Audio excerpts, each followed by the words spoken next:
आप सभी का स्वागत है हमारे चैनल पर। आज हम आपको दुर्गा सप्तशती के पहले अध्याय की कथा सुनाने जा रहे हैं।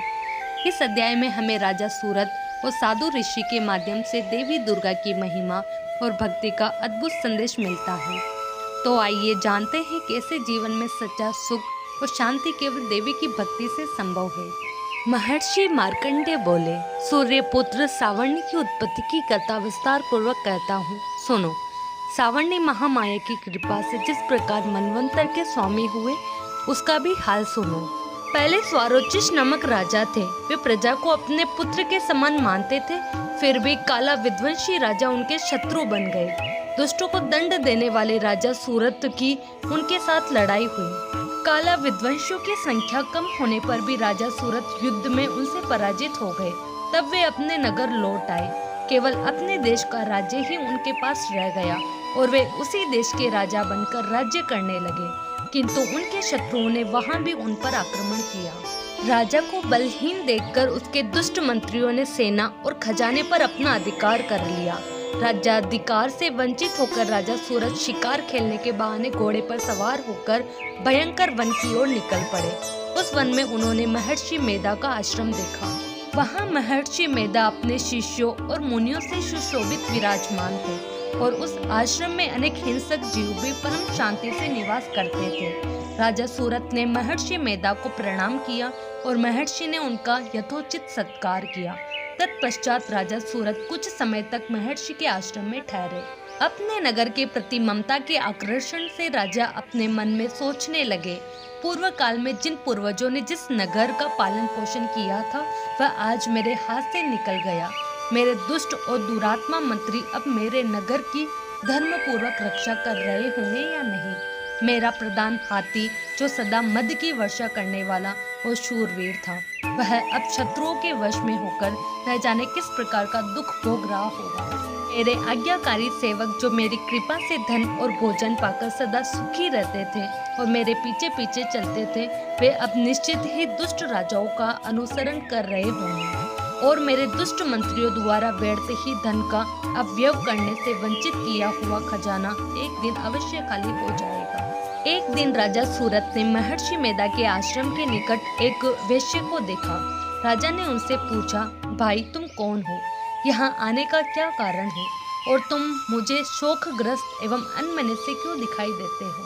राजा के ये नम्र वचन सुनकर वेश्या ने महाराज सूरत को प्रणाम किया और बोला, राजन, मेरा नाम समाधि है। मैं धनियों के कुल में उत्पन्न एक वेश्या हूँ। मेरे दुष्ट स्त्री, पुत्र और अन्य संबंधियों ने लोभवश मेरा सब धन छीन लिया और मुझे घर से निकाल दिया। इस प्रकार दुखी होकर मैं इस वन में आ गया हूँ। यहाँ रहते हुए मैं यह भी नहीं जानता कि मेरे घर में अब सब कुशल है या नहीं। यहाँ मैं अपने परिवार के आचरण का कोई समाचार भी नहीं पा सकता कि वे इस समय घर में कुशल पूर्वक है या नहीं। अपने पुत्रों के विषय में भी मैं नहीं जानता कि वे सदाचारी हैं या दुराचार में फंसे हुए हैं। तब राजा बोले, जिन स्त्री और पुरुषों ने धन के लोभवश तुम्हें घर से निकाल दिया, फिर भी तुम्हारा चित्त उनसे क्यों प्रेम करता है? वेश्या ने उत्तर दिया, राजन, मेरे विषय में आपका ऐसा कहना उचित है, किंतु मेरा मन इतना कठोर नहीं है। यद्यपि उन्होंने धन के लोभ में पड़कर पितृ स्नेह का त्याग कर मुझे घर से निकाल दिया है, तो भी मेरे मन में उनके प्रति कठोरता उत्पन्न नहीं होती। हे महामते, यह जानते हुए भी कि मेरा मन उनमें क्यों फंसा हुआ है, मैं नहीं समझ पा रहा हूँ। मेरा चित्त उनके लिए दुखी है। मैं उनके लिए लंबी लंबी सांसें लेता हूँ। उनमें प्रेम का नामो निशान भी नहीं है। फिर भी ऐसे निस्नेही लोगों के प्रति मेरा हृदय कठोर नहीं हो पाता। महर्षि मार्कंडेय बोले, हे ब्राह्मण। इसके पश्चात महाराज सूरत और वह वेश्या दोनों महर्षि मेधा के समीप गए। वहां उन्होंने यथा योग्य सम्मान सहित संवाद किया और वार्ता का आरंभ हुआ। तब राजा सूरत ने कहा, हे भगवान, मैं आपसे एक बात पूछना चाहता हूँ, कृपया बताइए। मेरा मन मेरे वश में नहीं है, इसी से मैं अत्यंत दुखी हूँ। राज्य और धन आदि की चिंता अब भी मुझे बनी हुई है और मेरी यह ममता अज्ञानियों की भांति दिन प्रतिदिन बढ़ती ही जा रही है। यही नहीं, यह समाधि नामक वेश्या भी अपने घर से अपमानित होकर यहाँ आया है। इसके स्वजनों ने इसे त्याग दिया है। फिर भी यह उनके प्रति हार्दिक प्रेम रखता है। इस प्रकार हम दोनों ही दुख से पीड़ित हैं। हे महाभाग, उन लोगों के अवगुणों को देखते हुए भी हमारे मन में उनके प्रति ममता जनित आकर्षण उत्पन्न हो रहा है। हमारे ज्ञान रहते हुए भी ऐसा क्यों है? अज्ञानी मनुष्यों की भांति हम दोनों में यह मूर्खता क्यों उत्पन्न होती है? महर्षि मेधा बोले, विषय मार्ग का ज्ञान सब प्राणियों को है, परंतु विषय सबके लिए भिन्न भिन्न होते हैं। कुछ प्राणी दिन में नहीं देख पाते और कुछ केवल रात में, किंतु कुछ जीव ऐसे भी हैं जो दिन और रात दोनों में देख सकते हैं। यह सत्य है कि मनुष्य में ज्ञान प्रदान है, किंतु केवल मनुष्य ही ज्ञानी नहीं होता, पशु पक्षी आदि भी ज्ञान से युक्त होते हैं। जिस प्रकार पशु पक्षियों में ज्ञान है, वैसे ही मनुष्यों में भी है, और मनुष्य तथा पशु पक्षियों के ज्ञान में अनेक बातें समान पाई जाती हैं। ज्ञान होने पर भी देखो, पक्षी अपने भूख से पीड़ित बच्चों की चोंच में कितने प्रेम से अन्न के दाने डालते हैं। हे राजन, ऐसा ही प्रेम मनुष्य में भी अपने संतान के प्रति पाया जाता है। लोभ के कारण अपने उपकार का प्रतिफल पाने की इच्छा से मनुष्य पुत्रों की आकांक्षा करता है और इस प्रकार मोह के गड्ढे में गिरता है। यह सब भगवान श्री हरि की माया है, जिससे यह संपूर्ण संसार मोहित हो रहा है। इसमें कोई आश्चर्य की बात नहीं, क्योंकि वही भगवान विष्णु की योग निद्रा है। यही महामाया भगवती देवी है, जो ज्ञानियों के चित्त को भी बलपूर्वक खींचकर मोह में डाल देती है और उसी के द्वारा संपूर्ण जगत की उत्पत्ति होती है। यही भगवती देवी प्रसन्न होकर मनुष्य को मुक्ति प्रदान करती है। यही संसार के बंधन का कारण है तथा संपूर्ण ईश्वरों की भी स्वामिनी है। तब महाराज सूरत ने पूछा, भगवान, वह देवी कौन है जिन्हें आप माँ माया कहते हैं? हे ब्राह्मण, वह कैसे उत्पन्न हुई और उनका कार्य क्या है? उनके चरित्र कौन कौन से हैं? प्रभु, उनका प्रभाव और स्वरूप कैसा है? कृपया यह सब मुझसे कहिए, मैं आपसे सुनना चाहता हूँ। महर्षि मेधा बोले, राजन, वह देवी तो नित्य स्वरूपा है। उन्हीं के द्वारा यह संसार रचा गया है, तथापि उनकी उत्पत्ति अनेक प्रकार से होती है। आप सुनिए, देवताओं का कार्य सिद्ध करने के लिए जब जब वह प्रकट होती है, उसी समय उनकी उत्पत्ति मानी जाती है। संसार को जलमय करके जब भगवान विष्णु योग निद्रा का आश्रय लेकर शेष शैया पर शयन कर रहे थे, तब उनके कानों के मेल से मधु और केटप नामक 2 असुर उत्पन्न हुए। वे दोनों श्री ब्रह्मा जी को मारने के लिए उद्यत हो गए। श्री ब्रह्मा जी ने जब उन्हें अपनी ओर आते देखा और यह भी देखा कि भगवान विष्णु योग निद्रा का आश्रय लेकर सो रहे हैं, तब उन्होंने भगवान को जगाने के लिए अनेक नेत्रों में निवास करने वाली योग निद्रा की स्तुति आरंभ की। श्री ब्रह्मा जी ने कहा, हे देवी, तुम ही स्वाहा हो, तुम ही सर्वदा हो और तुम ही वष्टकार हो। स्वर भी तुम्हारा ही स्वरूप है, तुम ही जीवन देने वाले सुधा हो। नित्य अक्षर प्रणव के अकार, उकार और मकार, इन तीनों में मात्र रूप में तुम ही स्थित हो। इसके अतिरिक्त जो बिंदु पद की अर्ध मात्रा है, जिसका विशेष रूप से उच्चारण नहीं किया जाता, हे देवी, वह भी तुम ही हो। हे देवी, संध्या, सावित्री और परम जननी भी तुम ही हो।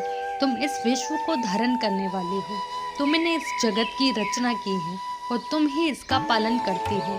कल्प के अंत में सबको भक्षण करने वाली भी तुम ही हो। जगत की उत्पत्ति के समय तुम सृष्टि रूपा होती हो, पालन काल में स्थिर रूपा और कल्प के अंत में संहार रूप धारण कर लेती हो।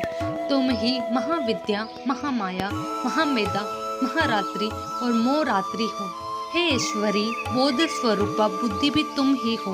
लज्जा, पुष्टि, तुष्टि, शांति और क्षमा भी तुम ही हो।